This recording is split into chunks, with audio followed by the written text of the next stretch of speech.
برادران وطن، عزیزان طلبا اور عزیز ساتھیوں، آج یوم آزادی ہے۔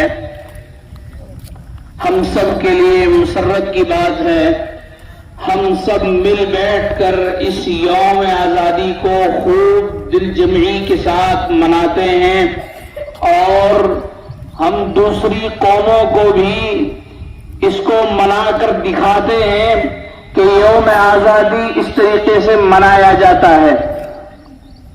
اس کی کچھ تاریخ ہے، وہ میں آپ کے سامنے رکھ دیتا ہوں۔ بسم اللہ الرحمن الرحیم۔ یوم آزادی بھارت میں ہر سال 15 اگست کو قومی تعطیل کے طور پر منایا جاتا ہے۔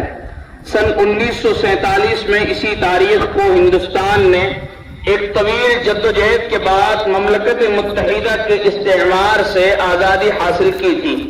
برطانیہ نے قانون آزادی ہند نے 1947 عیسوی کا بل منظور کر کے قانون سازی کا اختیار میں مجلس دستور ساز کو سونپ دیا تھا۔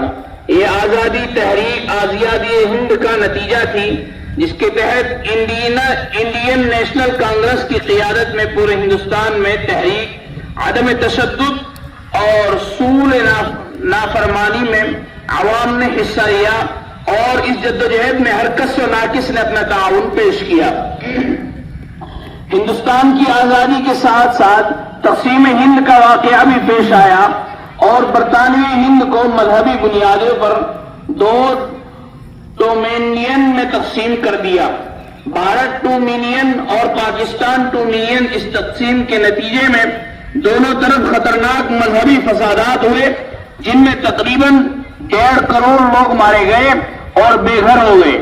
15 اگست سن 1947 کو بھارت کے وزیر اعظم بھارت جواہر لال نہرو نے دہلی میں واقع لال قلعے کے لاہوری دروازے پر بھارت کا نیا پرچم لہرایا۔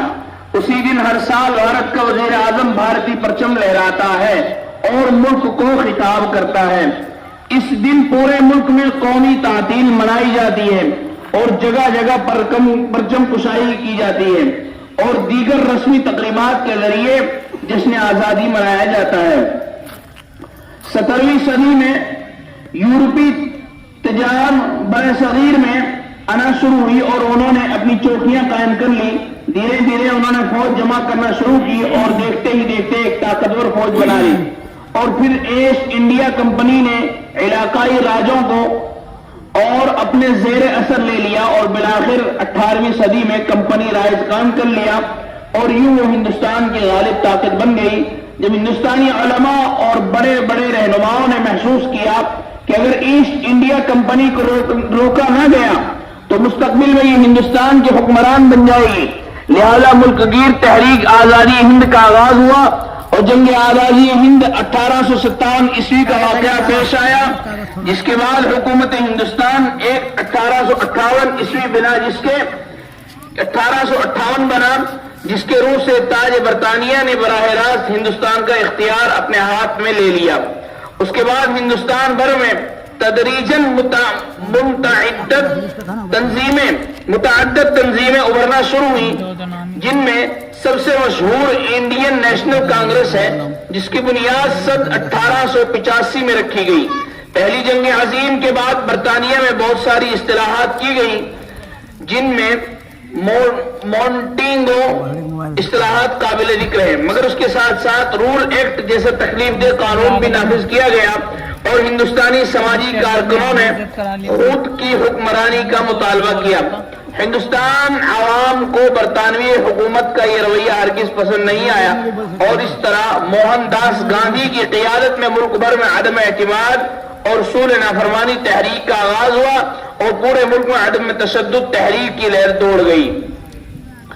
عزیز طلبہ کرام، یہ تاریخ سے یہ چیزیں بھری پڑی ہیں، اور ہمیں تاریخ پڑھنی بھی چاہیے، اور دوسروں کو اس پر آمادہ بھی کرنی چاہیے کہ وہ ہندوستان کی تاریخ پڑھیں، اس کو سمجھیں، تاکہ مستقبل میں ہمیں کس طرح کام کرنا ہے، کس طرح رہنا ہے، کیا کرنا ہے، تو اس سے ہمیں یہ طریقہ ملے گا.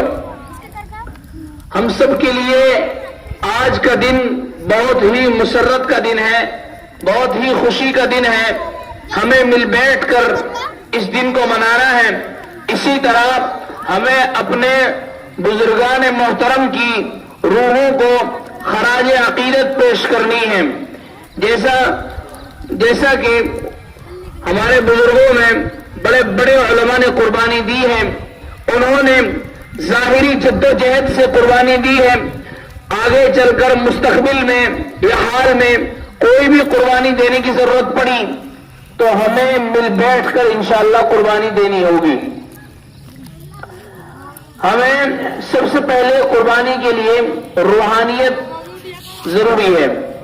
ہمیں اہل اللہ کی صحبت میں جانا ہے, اہل اللہ کی صحبت میں رہ کر روحانیت کو سیکھنا ہے, تو ہم ہر قربانی دینے کے لیے مضبوط ہو جائیں گے. ہر قربانی دینے کے لیے ہمیں اہل اللہ کی صحبت میں بیٹھنا ہوگا, ہمیں اس کا طریقہ سیکھنا ہوگا. جب ہم اس کا طریقہ سیکھ لیں گے تو انشاءاللہ ہم کسی قربانی دینے سے گریز نہیں کریں گے. وآخر دعوانا ان الحمدللہ رب العالمین.